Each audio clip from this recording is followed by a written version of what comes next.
Lazinho da Fetagro, pela ordem de inscrição.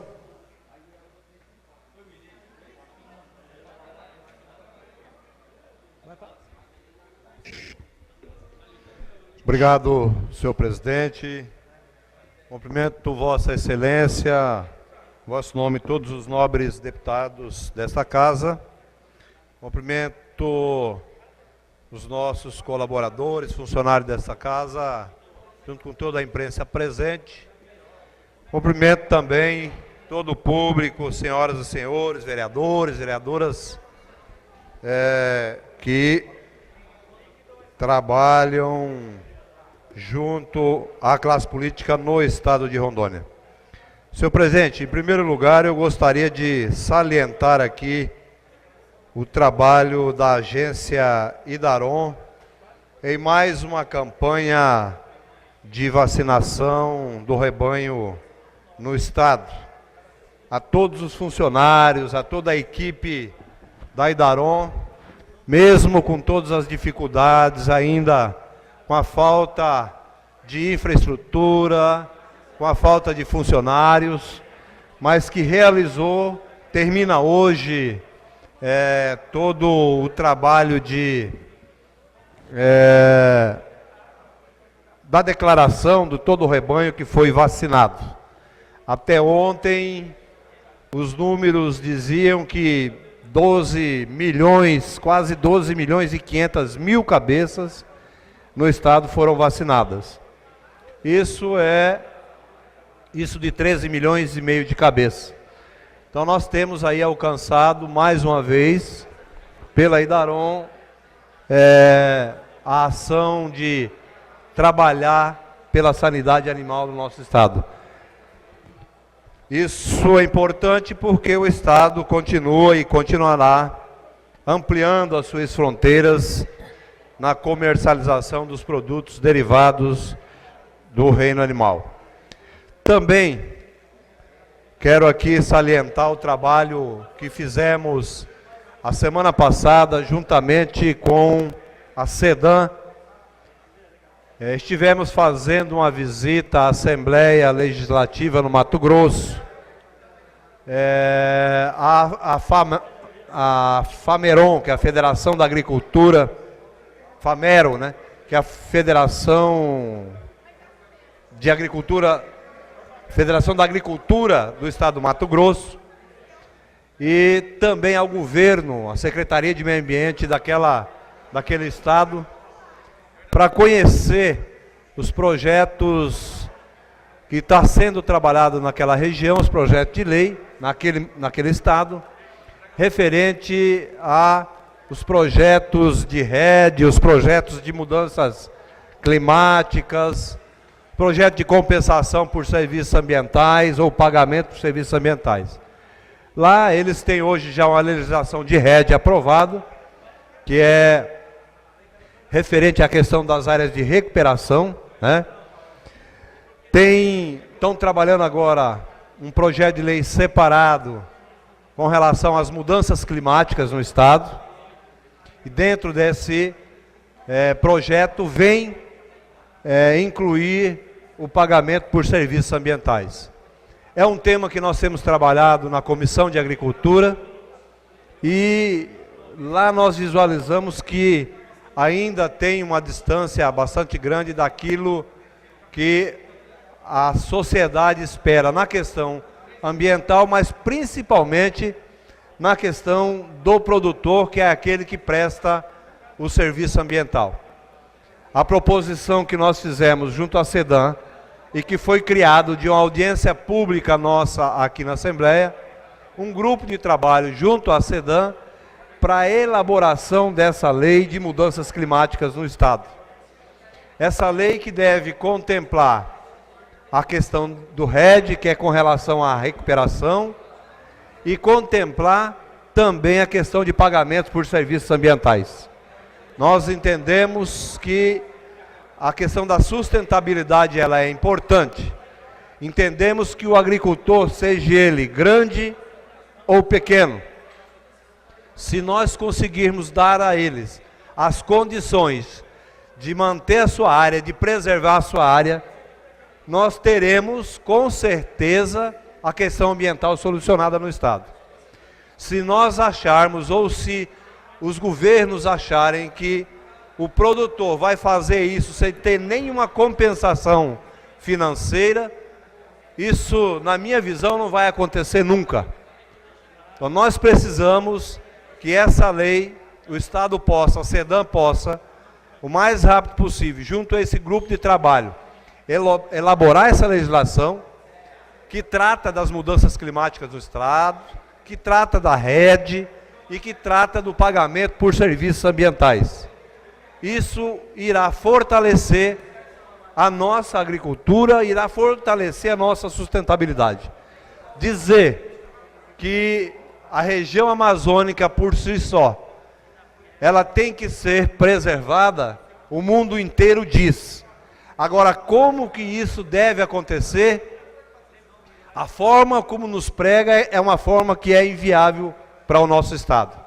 Eu defendo aqui a questão das nossas reservas, eu defendo a questão de toda a nossa fauna e flora que existe no nosso Estado, mas eu defendo, acima de tudo, a sustentabilidade também das famílias que vivem no campo. Você imaginar que uma propriedade, uma pequena propriedade, que tem que recuperar 1 hectare de terra, 1 hectare de floresta, ele tem um custo hoje entre 6 e 7 mil reais por hectare. Não vai acontecer. E ficar cobrando do produtor que ele faça isso sem ter remuneração, é achar que os nossos produtores são relógios, que trabalham de graça. Aliás, o relógio não trabalha de graça.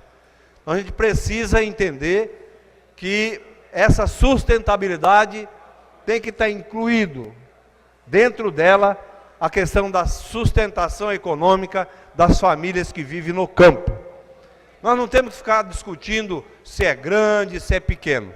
Nós temos que discutir com o resto do Brasil e com o mundo a importância que é a Amazônia. Se realmente a Amazônia ela é importante para o mundo tem que contribuir para que as famílias, para que os estados que fazem parte da Amazônia recebam por isso.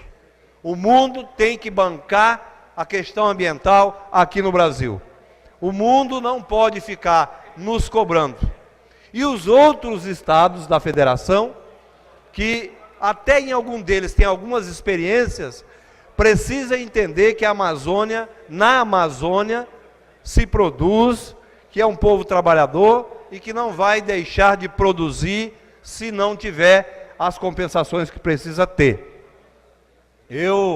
A minha propriedade é uma pequena propriedade. Se eu tiver que cumprir, mesmo com a mudança do Código Florestal, a legislação, sem ter esse benefício compactuado com o restante do mundo, e o mundo entender que isso é importante, os outros estados entender que as famílias que vivem aqui, para preservar sua nascente, para preservar sua reserva, para preservar os seus rios, que é de suma importância para quem vive aqui, mas também é importante para quem vive fora daqui.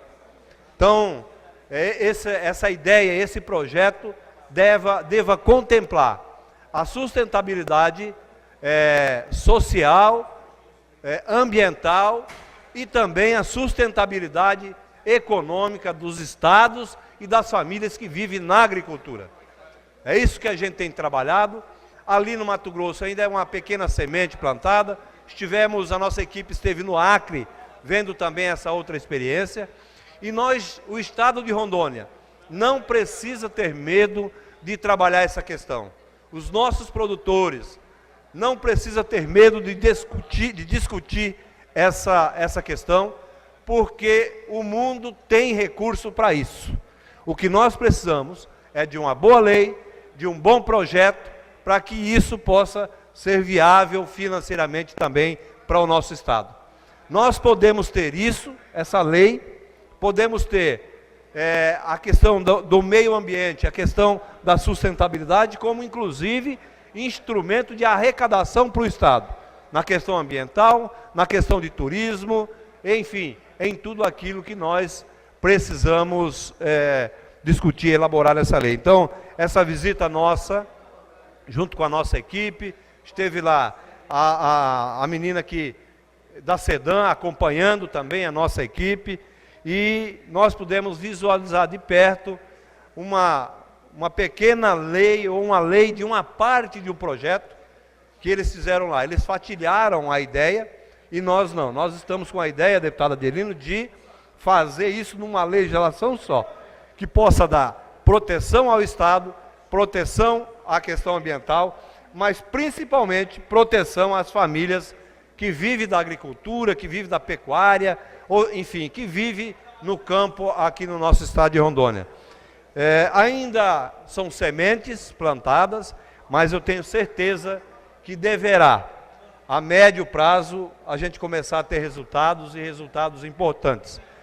Estivemos visitando uma ONG que trabalha um projeto lá no estado do Mato Grosso, onde ela captou recursos internacionais, da França inclusive, e que outros países têm interesse em investir na Amazônia, desde que tenha responsabilidade, desde que tenha honestidade com o recurso, e desde que seja aplicado aonde que é a principal fonte de manutenção da nossa sustentabilidade, que são os agricultores e agricultoras deste estado, os ribeirinhos deste estado, as comunidades indígenas que também fazem a sua preservação, os extrativistas, agricultores, pecuaristas, enfim, toda a população que vive na zona rural, porque é muito fácil, por exemplo, a gente ver um artista da Rede Globo que nunca soube o que é uma poeira no pé,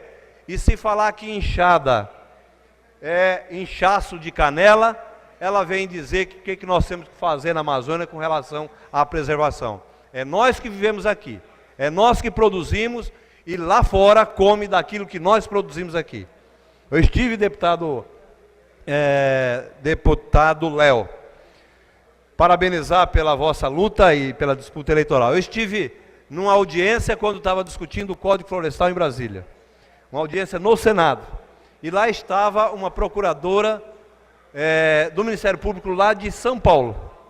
Naquela época nós discutíamos os 80% que nós já tínhamos ultrapassado, os 80% de derrubada, e queriam que nós recuperássemos 80% da propriedade. Eu perguntei se ela abriria a mão do salário dela em 80%, porque é isso que reflete na propriedade. Ela disse que nós não estávamos discutindo o salário dela, nós estávamos discutindo a questão ambiental. E eu disse para ela que nós estávamos discutindo o salário dos agricultores que vivem aqui na Amazônia e da população que vive no estado de Rondônia. Porque é esse povo que nós temos que defender, e é esse povo que nós temos que buscar, porque é esse povo que mantém o nosso estado na situação que está hoje. O nosso estado está na situação que está hoje, justamente por causa do setor produtivo. Era isso que eu tenho. Por último, parabenizar o nosso grande município de Ji-Paraná. Eu sei que o deputado Ailton está por aqui, deve fazer essas considerações ao município do deputado Ailton. Nós tivemos uma votação. Ji-Paraná completa hoje 39 anos de emancipação. É o segundo município do nosso estado, um município com um potencial enorme, e que nós deixamos aqui. Esse deputado deixa a toda a população de Ji-Paraná os nossos parabéns, os nossos cordiais saudações, e que aquele município continue sendo fortalecido, seja pujante. Em nome de Vossa Excelência, deputado Ailton, coloco aqui os nossos parabéns ao nosso grande município de Ji-Paraná. Assim como foi esses dias de Ariquemes também, aniversário do município de Ariquemes, também 39 anos. Era isso que eu tenho, senhor presidente, muito obrigado.